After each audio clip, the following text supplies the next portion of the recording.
All right, you know the words. Sing along with me. It's story time with Danni and Tup. Story time with Danni and Tup. Woo! Hi there.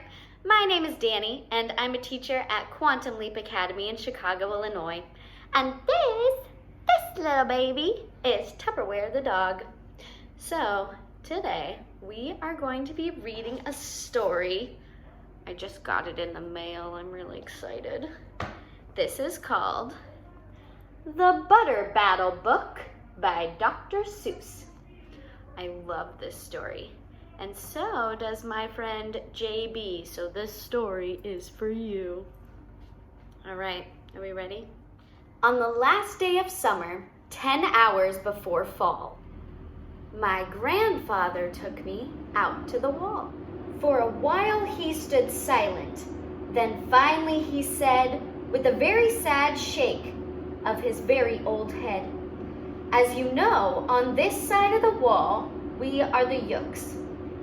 On the far other side of this wall live the Zooks."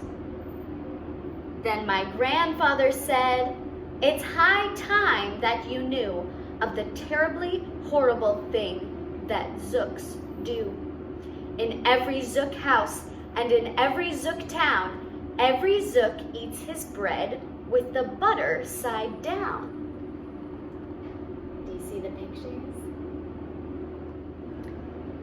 But we Yooks, as you know, when we breakfast or sup, spread our bread, Grandpa said, with the butter side up.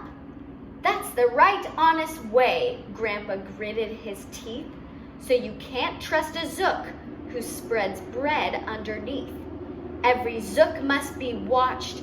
He has kinks in his soul. That's why as a youth, I made watching my goal. Watching Zooks for the Zook watching border patrol." Ooh.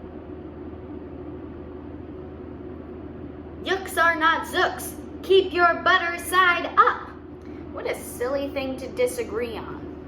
Butter side up or butter side down?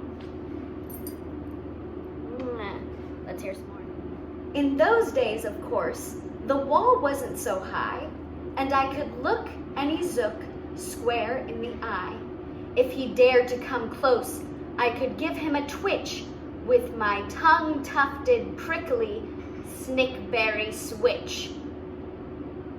That's a lot of silly words.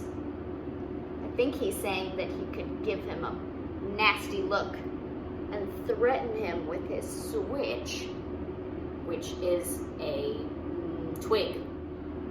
For a while that worked fine. All the Zooks stayed away, and our country was safe.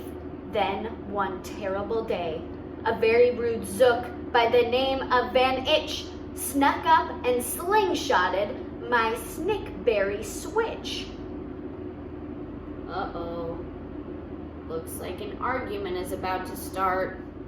With my broken off switch, with my head hung in shame, to the chief Yookaroo in the great sorrow I came. But our leader just smiled. He said, "You're not to blame, and those Zooks will be sorry they started this game. We'll dress you right up in a fancier suit.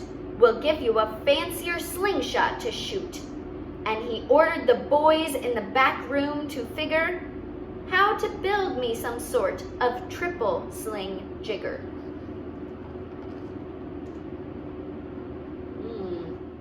With my triple sling jigger, I sure felt much bigger. I marched to the wall with great vim and great vigor. Right up to Van Itch with my hand on the trigger. "I'll have no more nonsense," I said with a frown, "from Zooks who eat bread with the butter side down." Van Itch looked quite sickly. He ran off quite quickly. Ooh, looks like Van Itch is scared of this big contraption. I'm unhappy to say he came back the next day in a spiffy new suit with a big new machine. And he snarled as he said, looking frightfully mean, "You may fling those hard rocks with your triple sling jigger, but I also now have my hand on a trigger. My wonderful weapon, the jigger rock snatch 'em, will fling 'em right back just as quickly as we catch 'em.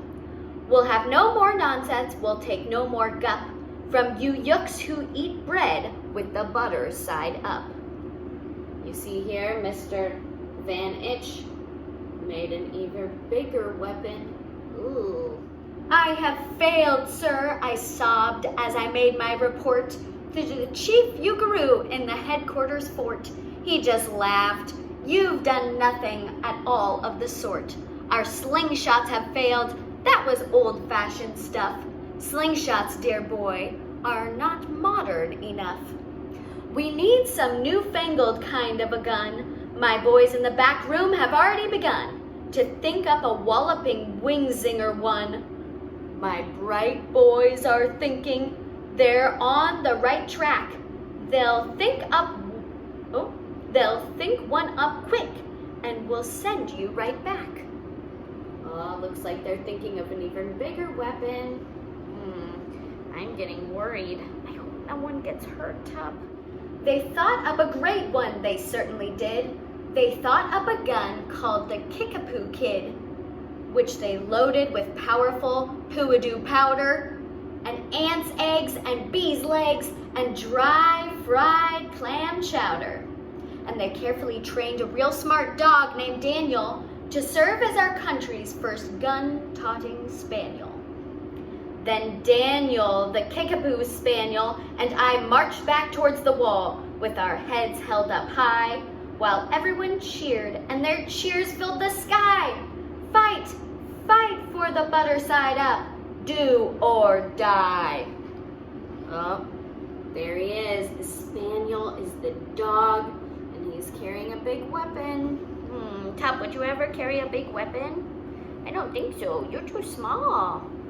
You're too small, Tupperware. Well, we didn't do, and we didn't quite die, but we sure did get worsted, poor Daniel and I. Van Itch was there too, and he said, the old pig, the boys in my back room invented this rig called the 8-nozzled, elephant-toaded Boom Blitz. It shoots high explosive sour cherry stone pits and will put your dumb Kickapoo Kid on the fritz. Poor Daniel and I were scared out of our wits. Oh man, that's a big thing. Do you see the spaniel and our friend in the corner and that big scary weapon? Ah, Tup! That makes me feel so worried. Once more, by Van Itch and I was bested and beat. Once again, I limped home from the wall in defeat. I dragged and I sagged and my spirits were low as I thought they could ever go. Then I heard a boom ba and a diddle dee diddle, and our butter up band marched up over the hill. The chief Ugaroo had sent them to meet me, along with the right side up song girls to greet me. They sang, "Oh, be faithful, live in thy butter," and they lifted my spirits right out of the gutter. Look at that, they have a whole team now, a marching band and singers to come help cheer them up. My boy, smiled the chief Ugaroo, we've just voted and made you a general. You've been promoted. Your pretty new uniform's ready. Get in it. The big war is coming. You're going to begin it. And what's more, this time you are certain to win it. My boys in the back room have finally found how.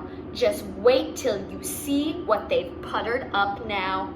In their great new machine, you'll fly over the wall and clobber those butter side down nooks and clobber those butter down zooks one and all. There's lots of silly words in there. Look at that. They're gonna make him chief. Those boys in the back room sure knew how to putter. They made me a thing called the utterly sputter. And I jumped aboard with my heart all aflutter and steered toward the land of the upside down butter. This machine was so modern, so frightfully new, no one knew quite exactly just what it would do. But it had several faucets that sprinkled blue goo, which somehow would sprinkle the zooks as I flew. and gum up that upside-down butter they chew. Whoa, they made some kind of crazy contraption. I was racing pell-mell when I heard a voice yell, "If you sprinkle us Zooks, you'll get sprinkled as well." Van Itch had a sputter exactly like mine, and he yelled, "My blue gooer is working just fine. And I'm here to say that if Yooks can goo Zooks, you'd better forget it, 'cause Zooks can goo Yooks." Oh, looks like they both have the same idea. Uh-oh. I flew right back home, and as you may have guessed, I was downright despondent, disturbed, and depressed. And I saw just as soon as I stepped back on land, so were all of the girls of the Buttered Up Band. The chief drum majorette, Ms. Yuki and Sue, said, "That was a pretty sour flight that you flew, and the chief Yukaroo has been looking for you." I raced to his office. The place was a sight. "Have no fears," said the chief. "Everything is all right. My bright backroom boys have been brighter than bright. They've thought up a gadget that's newer than new. It is filled with mysterious moo-lacka-moo and can blow all those Zooks clear to Salamagoo. They've invented the Bitsy Big Boy Boomeroo. You just run to the wall like a nice little man, drop this bomb on the Zooks as fast as you can. I have ordered all Yooks to stay safe underground while the Bitsy Big Boy Boomeroo is around." Whoa. As I raced for that wall with the bomb in my hand, I noticed that every last Yook in our land was obeying our chief Yukaroo grim command. They were all bravely marching with banners aflutter down a hole for their country and right side up butter. There's all the people in the town going down underground. Oh, I just rhymed. That's when Grandfather found me. He grabbed me, he said, "You should be down that hole, and you're up here instead. But perhaps this is all for the better somehow. You will see me make history right here and right now." Everyone in the town is gone, and they're out at the wall.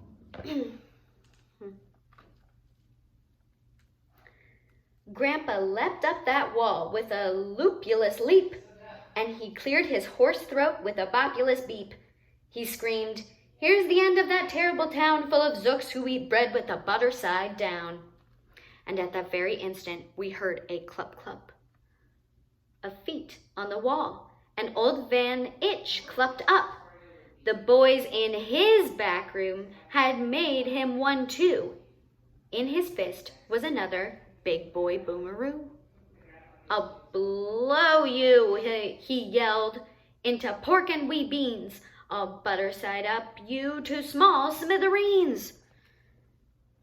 "Grandpa," I shouted, "be careful, oh gee."